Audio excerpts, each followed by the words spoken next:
गेली 3.5-4 वर्ष प्रशासक या ठिकाणी होता. आता बघता तुम्ही सर्वच महानगरपालिकेमध्ये निवडणुका झाल्या, बॉडी आलेले, बॉडीमध्ये सर्व महापौर, उपमहापौर, स्थायी समिती सदस्य, बाकी सर्व कमिट्या या ठिकाणी नियुक्त झालेल्या आहेत. ह्या गेली 4-5 महिने आम्ही काम जवळून पाहतो. प्रशासना कालामध्ये ज्या ज्या वर्क ऑर्डर दिल्या, जे जे सल्लागार नेमले, ते सल्लागार आमच्या निदर्शनात आले.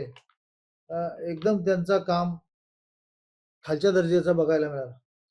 तर ज्या मुदतीमध्ये जे काम व्हायला पाहिजे ते काम झालं नसून त्या ठिकाणी ज्या ठेकेदाराने काम घेतलं त्यांना आम्ही विचारल्यानंतर त्यांचा एकच रोष असतो की सल्लागाराने आम्हाला ड्रॉइंग दिली नाही, आम्हाला ही चाल दिली नाही, हे दिलं नाही, कारण का दिलं नाही.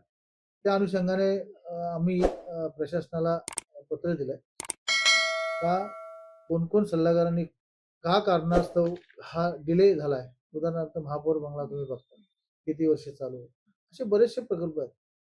म्हणजे डिले करण्याचं कारण काय. महापालिका हे त्यांना 1% 2% त्यांना हायर केलेले आहेत, त्या प्रकारे त्यांना पेमेंट अदा करतं का, डिले का झाला. इथले लोकल नसून ठाण्याचे, पुण्याचे, बाहेरचे सल्लागार बरेच आहेत, कोल्हापूरचे असतील, बाकीचे असतील. आम्ही त्यांच्याकडून सूची मागवली आहे, तर आम्हाला माहिती द्या कुठलं काम किती वेळेत व्हायला पाहिजे आणि का नाही झालं, त्याचं कारण शोधूया. आम्हाला सल्लागाराची आवश्यकता आहेच, सल्लागार आम्ही नेमणारच आहोत.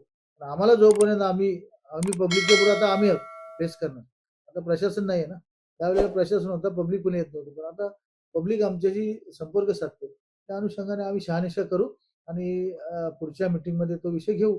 आणि त्या सल्लागारांशी ऍक्च्युली मी पण महापौर आम्ही सभागृह नेते आमचे आमच्या आमदार साहेबांच्या मार्गदर्शनाखाली आम्ही त्यांची इंटरव्ह्यू पण घेतली आणि त्यांना विचारले, बाबा तुमचं ऑफिस प्रॉपर इथे आहे का. आपण त्यांना इथे नेमणार, त्यांचा सांगली, सातारा, कोल्हापूर या ठिकाणी ऑफिस असेल, तो यायला पाहिजे, भेटायला पाहिजे. त्या अनुषंगाने जनतेची कामं, जनतेसाठी महानगरपालिका आहे, काम कसं सुरळीत होईल, फास्ट होईल, त्या अनुषंगाने बघून म्हणून त्यांना हा मी स्थगित विषय ठेवलेला. त्याला स्थगिती दिले. त्यांच्या 27 जे सल्लागार होते त्यांचे आम्ही इंटरव्ह्यू घेऊ. आमच्या कोण कामाचं आहे, आम्ही त्यासाठीच मागणी मागवली ना, आम्ही माहिती मागवली.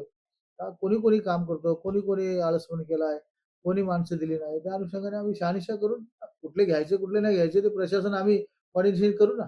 त्या अनुषंगाने आपण 100% त्यांच्याशी सुरळीत चाललेला आहे. तुम्ही जो प्रश्न केलाय, सत्ता सगळी दिल्लीपासून गल्लीपर्यंत भाजपचीच आहे, 100% त्याबद्दल सहमत आहे मी. परंतु प्रशासनाला जाब विचारणारे लोकप्रतिनिधी नव्हते ना, आता लोकप्रतिनिधी झालेत. लोकप्रतिनिधी आल्या कारणानं हा विषय आम्ही मार्गी लावू, जनतेच्या हितासाठी लवकर कसं होईल त्या अनुषंगाने आम्ही 100% त्यांना पुढच्या शहानिशा केल्यानंतर त्यांना मान्यता देणार आहोत.